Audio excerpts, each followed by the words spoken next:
हमारे साथ सब लोग गुनाएंगे, सब लोग झूम के बोले।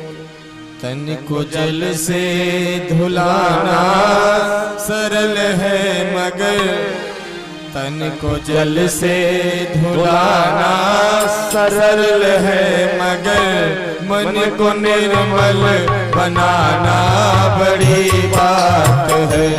मन को निर्मल बनाना बड़ी बात है। तन को जल से धुलाना सरल है मगर, तन को जल से धुलाना सरल है मगर, मन को निर्मल बनाना बड़ी बात है। मन को निर्मल बनाना बड़ी बात है। भोग हित भाग जाना स्वाभाविक ही है। भोग हित भाग जाना स्वाभाविक ही है। भोग तज भाग जाना बड़ी बात है। भोग तज भाग जाना बड़ी बात है। एक साथ मस्ती में झूमते हुए एक एक पंक्ति को समझते चले जा। बड़ी पावन और देव पंक्ति है। राधे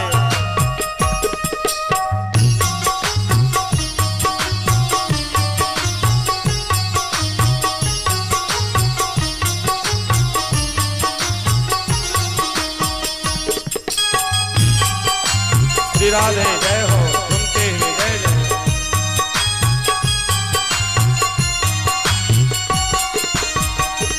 कोशिशें कोई लाखों भले ही करे, कोशिशें कोई लाखों भले ही करे, किंतु सतगुरु बिना बात बनती नहीं। किंतु सतगुरु बिना बात बनती नहीं। ग्रंथ पढ़ ज्ञान पाले न आसान है। ग्रंथ पढ़ ज्ञान पाले न आसान है। अपना आनंद पाना बड़ी बात है। अपना आनंद पाना बड़ी बात है। तन को जल से धुलाना सरल है मगर, तन को जल से धुलाना सरल है मगर, मन को निर्मल बनाना बड़ी बात है। मन को निर्मल बनाना बड़ी बात है। श्री राधे राधे। पीछे तो भैया हाथ ऊपर करके मस्ती में, इतनी माताएं हैं हमारे साथ, हाथ ऊपर करें। राधे जय हो जय हो। आ जाओ ताली बजा लीजिए। हाँ राधे।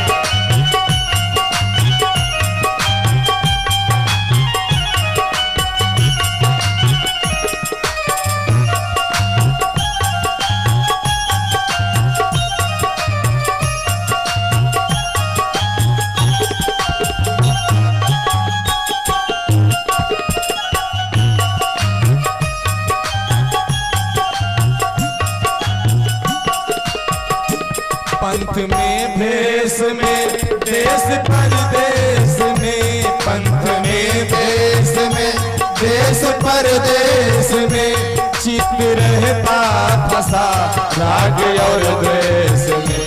चित्त रहता फंसा राग और द्वेष में। दिल किसी का जलाना कठिन ही है क्या? दिल किसी का जलाना कठिन ही है क्या? ज्ञान दीपक जलाना बड़ी बात है। ज्ञान दीपक जलाना बड़ी बात है। तन को जल से धुलाना सरल है मगर, तन को जल से धुलाना सरल है मगर, मन को निर्मल बनाना बड़ी बात है। मन को निर्मल बनाना बड़ी बात है। एक साथ मस्ती में झूमते हुए राधे। भैया आप लोग भी यहाँ पीछे तक थालियों की सेवा करते हुए राधे।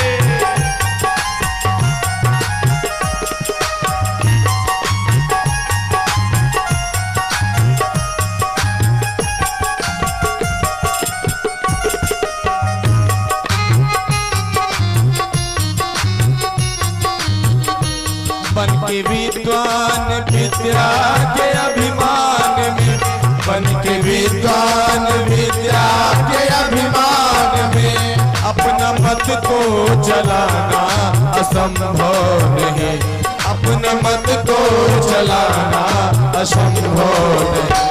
पूरे संयम सहित धर्म की राह पर, पूरे संयम सहित धर्म की राह पर जिंदगी का चलाना बड़ी बात है, जिंदगी का चलाना बड़ी बात है।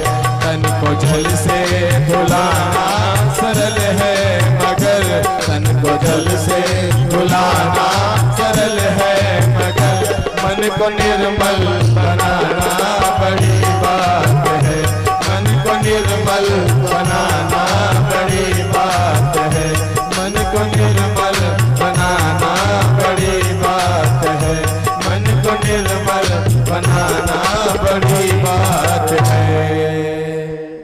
आज सज्जनों श्री सुदामा जी महाराज 4 मुट्ठी चावल लेके जा रहे हैं। 4 मुट्ठी क्यों लेके जा रहे हैं, चावल क्यों लेके जा रहे हैं, इसके भाव को हम आप सुने। परंतु सज्जनों ये चावल बांध के ले जा रहे हैं ना, ये फटे पुराने कपड़े में बांध के ले जा रहे हैं। ये फटा पुराना कपड़ा क्या है, संसार की दृष्टि से देखें ये फटा पुराना वस्त्र है। परंतु सज्जनों अगर फटे पुराने वस्त्र में चावल ले जाने से भगवान मिल जाते तो न जाने कितने लोग। सुदामा जी तो 1000 छिद्र वाली साड़ी फाड़ के ले गए थे, यहाँ लोग पुरानी पुरानी साड़ी निकालते 4-4 हजार छिद्र वाली। और चावल 4 मुट्ठी लेके गए तो लोग 4000 मुट्ठी चावल ले जाने वाले। परंतु चावल और साड़ी फटे पुरानी जो वो वस्त्र है ना, उसके अर्थ को हम आप नहीं समझ पाए। ये सज्जनों चावल स्वच्छता का प्रतीक है, चावल सुदामा जी के जीवन की निर्मलता का प्रतीक है, चावल सुदामा जी के जीवन की दिव्यता का प्रतीक है। और ये फटा पुराना वस्त्र कोई वस्त्र नहीं है। भगवान श्री कृष्ण ने गीता में अर्जुन से कहा था, अर्जुन ये फटा पुराना कपड़ा कोई कपड़ा नहीं है, ये हमारी आपकी शरीर ही फटे पुराने वस्त्र के समान है। वसांस जीर्णानि जथा विहाय, ये हम मनुष्य का तन ये जीर्ण शीर्ण पुराना वस्त्र है। सजनों किसी चावल की पोटली में नहीं, इसी अपने जीर्ण शीर्ण वस्त्र में अंतःकरण चतुष्टय में धर्म अर्थ काम मोक्ष यही चारों पुरुषार्थ लेके सुदामा जी जा रहे हैं। परंतु जो लोग भागवत को समझ नहीं पाते तो चाहे जो दुनिया भर का प्रपंच करते हो। बोले भक्तवत्सल भगवान की। चावल ले जाने से भगवान प्रसन्न होने वाले नहीं। ये धर्म अर्थ काम और मोक्ष 4 पुरुषार्थ है। ऐसे फटे पुराने वस्त्र में शरीर रूपी अपने वस्त्र में धारण करके अपने हृदय को अपने जीवन को अपने शरीर को बहुत निर्मल और पवित्र बना के आज सुदामा जी भगवान के यहाँ जा रहे हैं।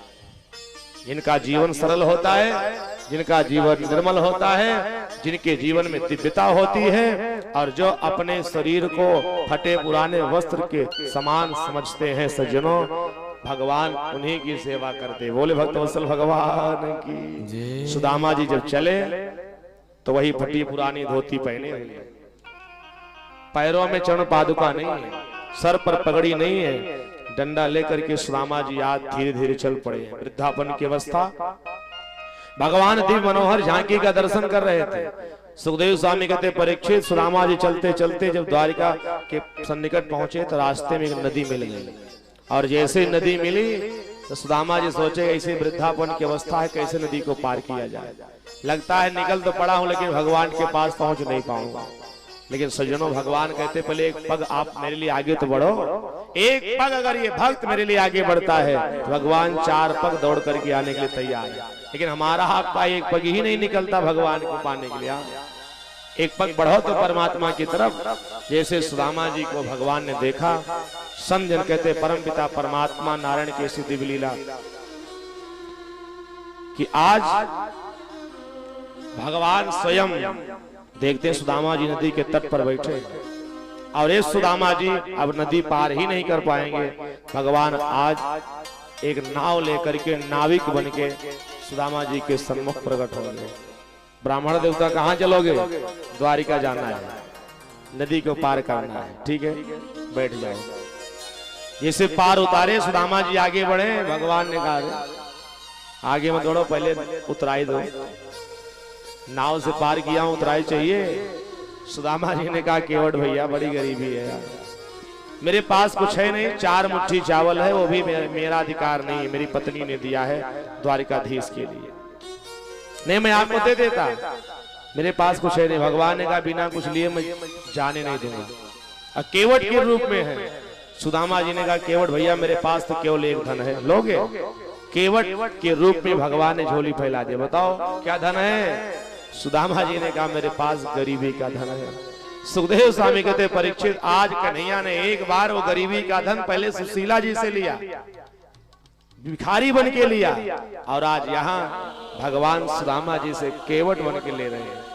और ले करके जैसे सुदामा जी को भगवान ने वहां से विदा किया, द्वारिका के दिव्य महल के पास सुदामा जी जब पहुंचते हैं, द्वारपाल खड़े हैं। द्वारपाल सुदामा जी की स्थिति देख करके, दीनता देख करके हंस रहे हैं। द्वारपालों से कहा भैया मेरे परम मित्र है द्वारिकाधीश। सच बताऊं, भागवत कथा सुनने के लिए इस कथा के प्रांगण में आप सब बैठे हो। अगर इस कथा से यही सुन के जाओगे कि भगवान श्री कृष्ण के परम मित्र थे सुदामा, सुदामा के मित्र थे भगवान, तो कथा से कुछ लेके नहीं जाओगे। ये भागवत कथा कहती है केवल सुदामा के ही मित्र भगवान नहीं है। अगर देखा जाए तो हर संसार के जीव का अगर सच्चा मित्र इस संसार में कोई है तो इस आत्मा का मित्र केवल परमात्मा है। सुदामा जी की तरह हम आप भी भगवान को अपना मित्र समझ लेंगे तो आज बताऊं, जैसे सुदामा जी के जीवन का जय जयकार हो रहा है, ऐसे हमारे आपके भी सबके जीवन का जय जयकार होगा। परंतु कमी रह जाती है कि सुदामा को तो हम भगवान का मित्र समझ लेते हैं, परंतु ये नहीं समझ पाते कि हर आत्मा का मित्र तो केवल परमात्मा है। बोली भक्तवत्सल भगवान की जय। नोट करके जाना, ये जीव का असली सखा अगर कोई है ना, केवल परमात्मा। ये भाव लेकर के यहां से जाना कि मेरे मित्र तो केवल द्वारिकाधीश है। अगर ये भाव